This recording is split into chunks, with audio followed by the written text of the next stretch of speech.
This is the Roller Coaster Podcast, and I'm your host, Lucy Q. Life is a wild ride. It has twists and turns. It's scary, exciting, and downright fun. So throw your head back, arms in the air, and come along with me for the ride. Life is like a roller coaster, baby, baby. I wanna ride. On a cold January morning, just a few years ago, Gloria Battini packed her bags and walked out of a toxic relationship. It took a lot of inner work to feel strong, empowered, and free. Today, Gloria helps other women reclaim their power. Hi, Gloria. Hello. Hi, Lucy. How are you? I'm great. How are you? Very good. I'm very excited to be here for our chat. And And as you know, as we were chatting before we hit record, you said toxic relationships is almost like a pandemic on its own. And, you know, I've seen friends in toxic relationships. I can see it, but they don't necessarily see it. So what does a toxic relationship look like?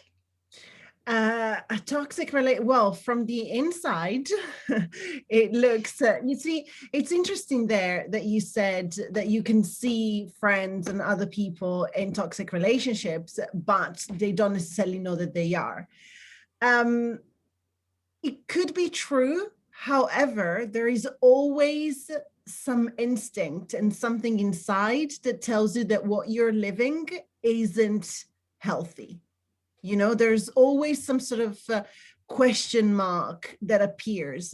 And because it's, you see, a toxic relationship goes against your natural instincts, right? Your natural instinct with another person in a relationship is to be in harmony, right? Is to be together with each other in terms of wanting the other person for who they are, right? In a toxic relationship, that isn't the case. In a toxic relationship, there is the constant criticism of who you are.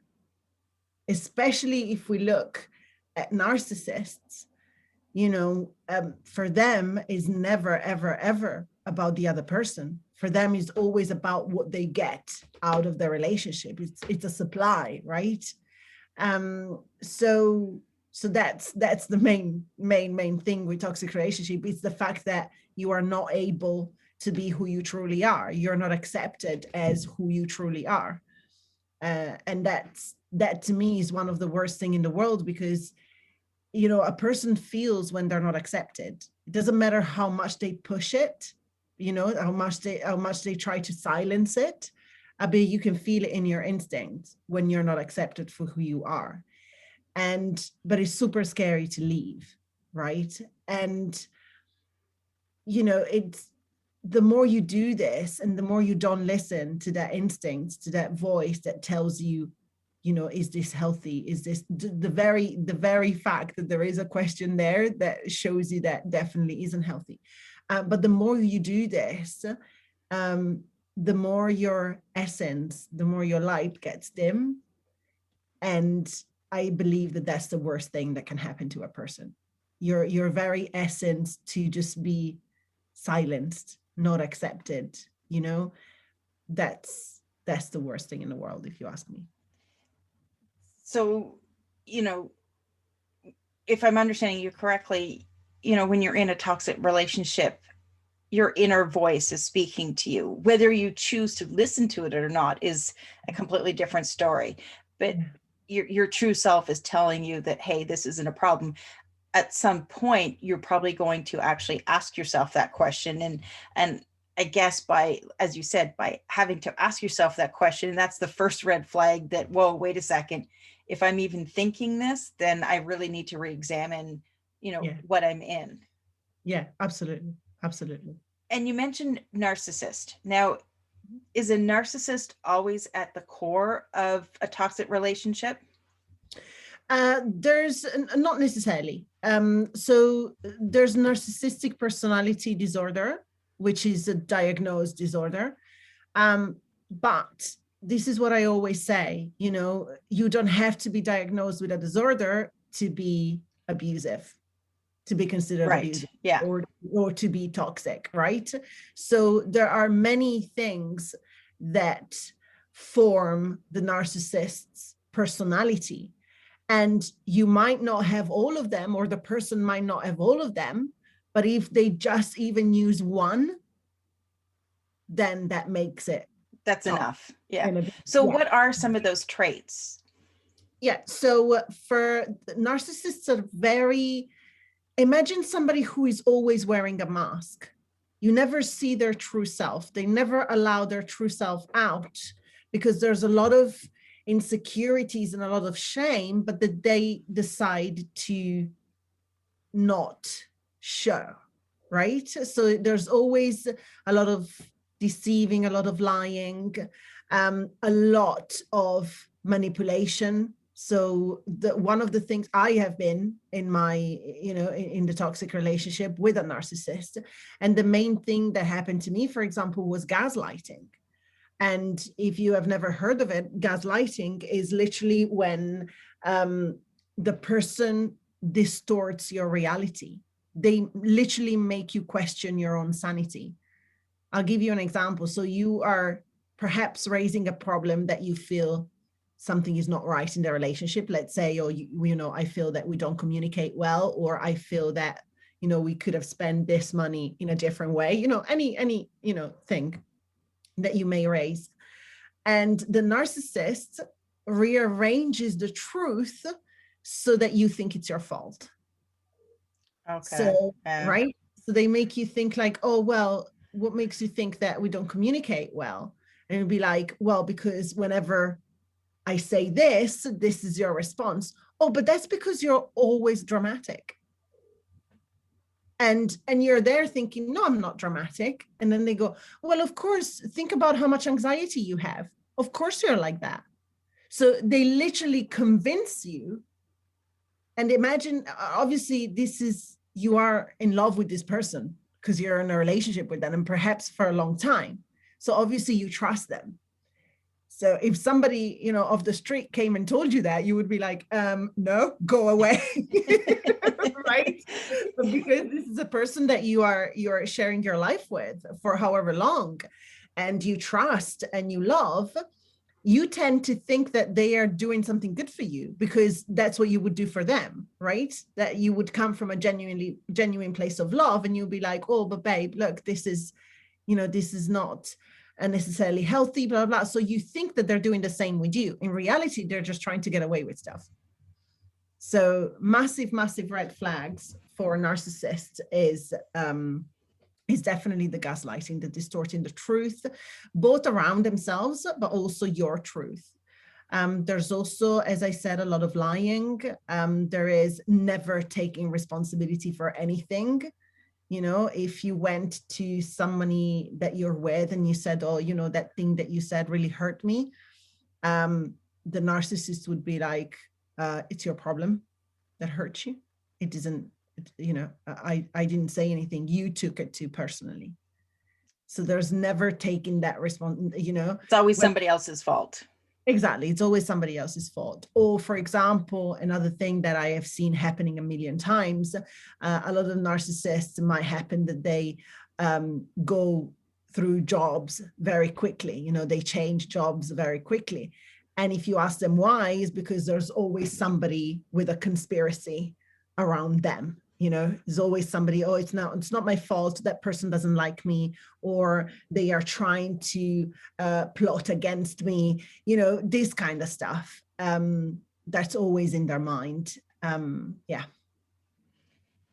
So what type of damage does that do? I mean, obviously the relationship is damaged to begin with, but what does that do to the person that's on the receiving end of this? That does it's the result of this kind of manipulation, of this kind of abuse is it's insane. And so it really, when I told you earlier that it really takes away the person's essence. Imagine staying in this relationship day in, day out with somebody that constantly tells you that it's your fault, whatever you are thinking that it's wrong with the relationship that you would like to perhaps fix or perhaps, work on, they tell you that it's your imagination, that it comes from you. And that right? there is no problem. So what do we have to work on? Correct. Yes. Then they perhaps use jokes to say mean things to you. So they try to say mean things and then disguise them as jokes. So imagine that this is your 24/7 reality, right? So now picture what it can do to your self-esteem, right? But at the same time, it causes you to depend on that person at the same time, because what they do is they keep you in this cycle. So they use the mean jokes and then they love bomb you a minute after. Wow. So you never know if you're coming or going. Correct. Yes, correct. So this constant up and down, first of all, creates an addiction, and it makes you addicted to that, because in your subconscious, you're associating love and a stable relationship with abuse, manipulation, and, verbal abuse, all these like up and down things. So you no longer know what a normal relationship is, but also by keeping you in this kind of cycle, you also completely lose your self-esteem. You lose the trust that you have within yourself. And a lot of the women that I work with, 99%, they experience a proper loss of identity. So they come out of the relationship and they say, I'm glad I'm out, but I don't know what I like anymore. I don't know who I am anymore. Is that because they shut down emotionally? They stop feeling? It's because they are told that whatever it is that they like or whoever it is that they are, it's wrong. So they just stop having any opinions on anything. Well, yeah, because it's not only a matter of opinions. Is, you see, the brain learns by repetition, right? So if I told you that, I don't know, my favorite music is Bon Jovi, right? And which is one of the things that they are one of my favorite groups, but it's yes. They're brilliant. But anyway, and I used to be told that, oh, they're not a real rock band, or they're not, their music is shit, or this is not good. Just because I was passionate about them and I was passionate about they had to take that away from you. Yeah. Correct. So if this is your reality every day, so considering that the brain learns by repetition, by doing one thing every day, same as going to the gym. If you go to the gym every day and you do 100 sit-ups, you're going to get abs after a while, right? It's the same thing for the brain. So the more you do something with your mind, and the more you're told something, the more you experience something, the same thing over and over again, your brain is going to think it's true. So the stuff that you like makes you who you are. So if you enter the relationship being passionate about rock music or cinema or whatever passion that you might have, or you like, I don't know, knitting, whatever that might be, right? So whichever passion you go, all those passions make up your personality, right? Your essence, the essence of who you are. That's when you enter the relationship. And at the beginning, they make you think that they like this side of you. But then it starts with, oh, that's shit music. That's not a real hobby. That movie is too mainstream. That thing, and all of a sudden you're constantly criticized for stuff that you like by the person that you think loves you. So you come out of that and you're like, I don't know, what do I like? Is it even okay to like Bon Jovi? And you literally ask yourself this question. And I can see, we're video calling and you're like, what? I can see the expression on your face and you're like, oh my God. But this is exactly what happens. You literally question everything. So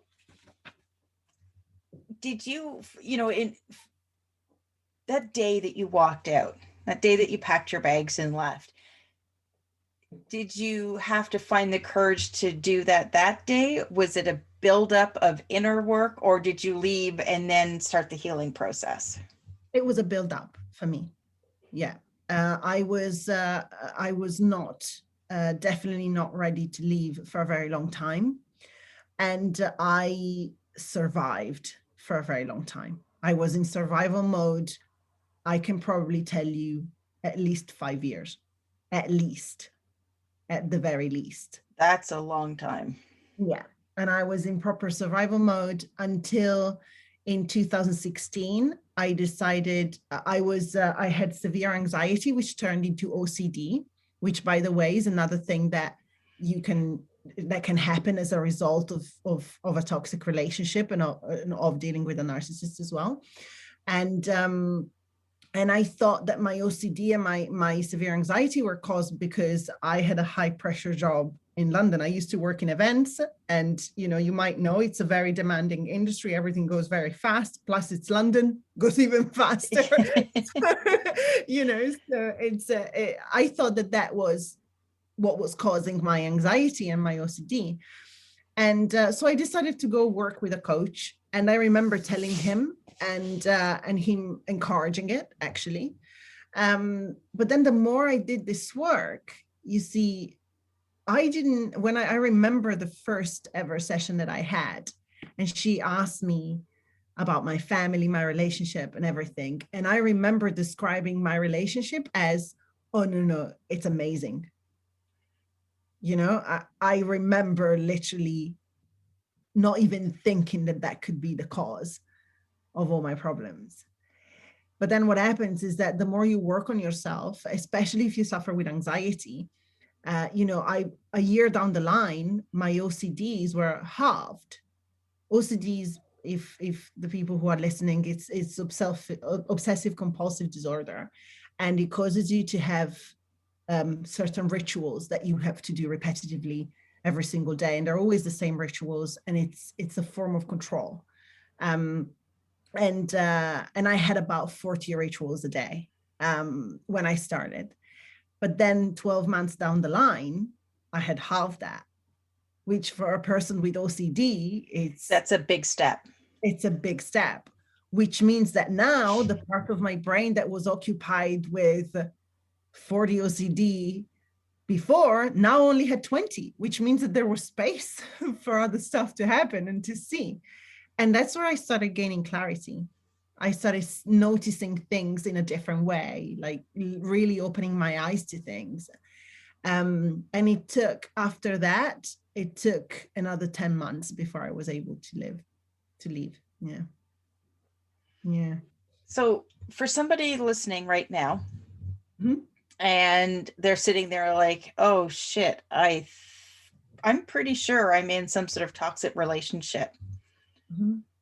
What would you suggest as being that first baby step to moving forward? Yes.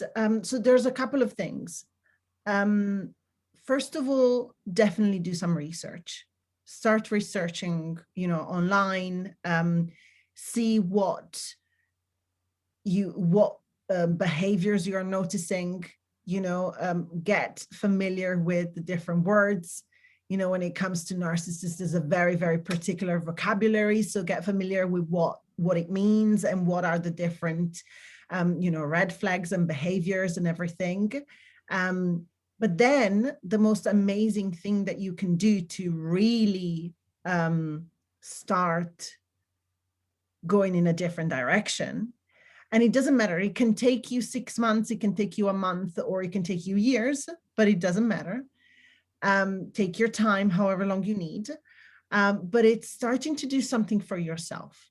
So if you are experiencing a toxic relationship right now, chances are that that's lowered your self-esteem and your sense of self-worth. So before we can do anything else, we need to get that back up, right? Because we are born full of joy, full of confidence. Our self-esteem, when we're babies, our self-esteem is like through the roof. We are born absolutely perfect. And then society, relationships, peers, life beats you down. Exactly. Yes. Everything happens and you're like, oh my God, I want to get back to that. And that's what we spend our adult life doing. So we need to reconnect to that. right? So we need to bring you back to that confidence and self-esteem and everything. So you do that by cutting out some time for yourself only.